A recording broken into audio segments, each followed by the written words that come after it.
maaf yang sebesar-besarnya mewakili keluarga dalam, manakala kami belum bisa memberikan pelayanan kepada santri secara maksimal. Pertanggungjawaban dari yayasan atau pengurus lah ya yang mereka tunjuk itu memang katakanlah ini kelalaian, tapi kan tidak bisa diabaikan begitu saja. Adapun pasal-pasal yang akan kami sangkakan di sini adalah pasal 359 KUHP dan atau pasal 360 KUHP, kelalaian yang menyebabkan kematian dan atau luka berat.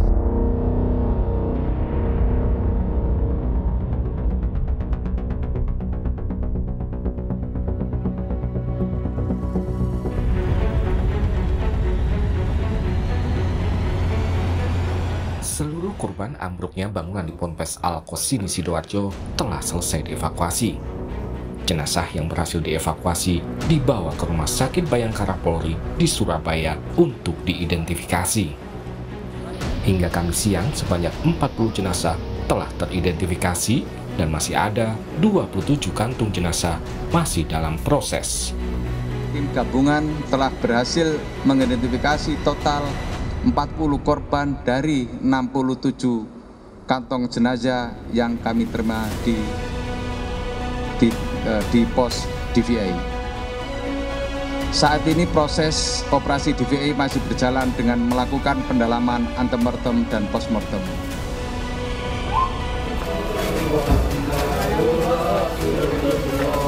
Jenazah yang sudah teridentifikasi langsung diserahkan ke pihak keluarga untuk dimakamkan. Sebelumnya, perwakilan Pondok Pesantren Al-Qosini telah meminta maaf kepada seluruh keluarga korban. Kami mohon maaf yang sebesar-besarnya mewakili keluarga dalam, manakala kami belum bisa memberikan pelayanan kepada santri secara maksimal, dan kami juga mohon maaf kepada semua masyarakat yang mungkin dalam perjalanan hari pertama sampai hari ini ada hal-hal yang kurang mengenakkan hati. Meski pihak Ponpes telah meminta maaf, namun sebagian pihak keluarga santri menuntut pertanggungjawaban pihak pondok pesantren. Keluarga menilai tragedi ambruknya Ponpes perlu diproses secara hukum agar peristiwa serupa tidak terulang lagi. Pertanggungjawaban dari yayasan atau pengurus lah ya yang mereka tunjuk itu memang katakanlah ini kelalaian, tapi kan tidak bisa diabaikan begitu saja. Sebetulnya kan sudah jelas ya, itu ada pembangunan, renov atau apa, dan masih basah pun dengan kering pun itu kan masih dalam proses, tidak boleh dilakukan aktivitas. Maka kemarin kami sekeluarga sepakat menanyakan itu di pihak pengurus, tapi memang sejauh ini belum ada jawaban kenapa sih di bawah itu ada aktivitas anak-anak yang memang sebetulnya itu adalah zona aman. Proses hukum kasus ambruknya bangunan di Ponpes Al-Qosini saat ini tengah berjalan di Polda Jawa Timur. Kapolda Jawa Timur, Irjen Nanang Afianto menyatakan, polisi telah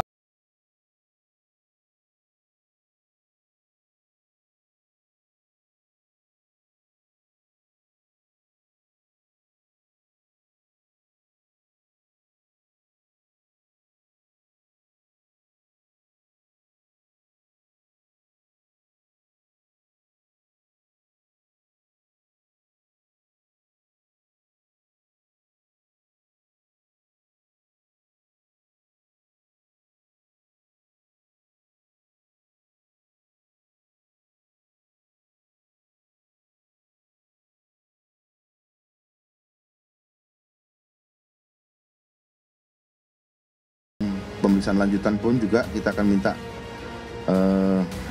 beberapa pihak yang bertanggung jawab di dalam proses pengurusan Ponpes itu sendiri, dan kemudian pemerintahan keterangan ahli. Adapun pasal-pasal yang akan kami sangkakan di sini adalah pasal 359 KUHP dan atau pasal 360 KUHP, kelalaian yang menyebabkan kematian dan atau luka berat. Kemudian kita juga menerapkan pasal 46 ayat 3 dan atau pasal 47 ayat 2 Undang-Undang Nomor 28 Tahun 2002 tentang Pembangunan gedung terkait dalam pemenuhan persyaratan teknis bangunan. Jajaran Ditreskrimsus Polda Jawa Timur juga telah mengumpulkan barang bukti dari lokasi ambruknya bangunan di Ponpes Al-Qos ini. Polisi juga telah mengambil barang bukti berupa material atau puing bangunan Ponpes yang kini disimpan di tempat pembuangan akhir Griyo Mulyo di Kecamatan Jabon, Kabupaten Sidoarjo. Jadi terkumpul di sini kurang lebih ada sepanjang 400 meter tumpukan material. Jadi oleh Komando Tanggap Darurat kami diperintahkan untuk menyimpan ini hingga nanti ada petunjuk selanjutnya. Jadi area ini kami safety line.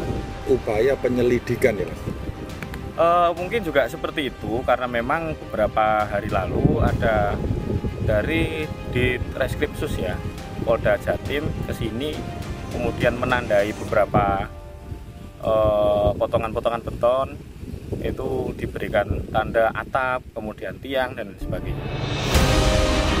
Menindaklanjuti kasus ambruknya bangunan di Ponpes Al-Qos ini, pemerintah membentuk satuan tugas untuk mengaudit bangunan pondok pesantren.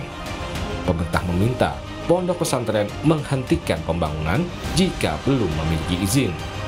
Kita melakukan audit pesantren-pesantren tua, apalagi di atas 100 sampai 200 tahun, yang tentu nanti koordinasi bersama Menteri PU, audit bangunan, lalu kita carikan anggaran untuk renovasinya. Yang tua dulu, rawan dulu. Tak hanya audit, pemerintah kini mewajibkan pengelola pesantren membenahi izin pembangunan dan mengantongi persetujuan bangunan gedung atau PBG. Kita lebih mematuhi segala standar yang telah ditetapkan. Karena standar itu ada, SOP itu ada dengan tujuan. Pertama tentu keselamatan, baru setelah itu fungsi-fungsi bangunan lainnya. Ini tidak berlaku hanya untuk pondok pesantren, tapi juga berbagai bangunan infrastruktur, apalagi yang peruntukan bagi publik. Ada sekolah, ada kampus, ada rumah sakit, puskesmas, dan yang lainnya. Jadi kita ingin ke depan semakin menertibkan sehingga tidak ada lagi kejadian serupa. Ini juga sangat terkait dengan para pemimpin di daerah, juga para pemimpin wali kota, bupati, agar sama-sama kita mengawal ini. Proses hukum dalam kasus ambruknya bangunan di Ponpes Al-Qos ini masih berjalan. Siapapun pihak yang terbukti bertanggung jawab harus menjalani proses hukum yang berlaku.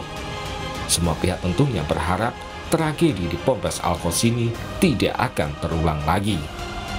Tim Liputan, Kompas TV.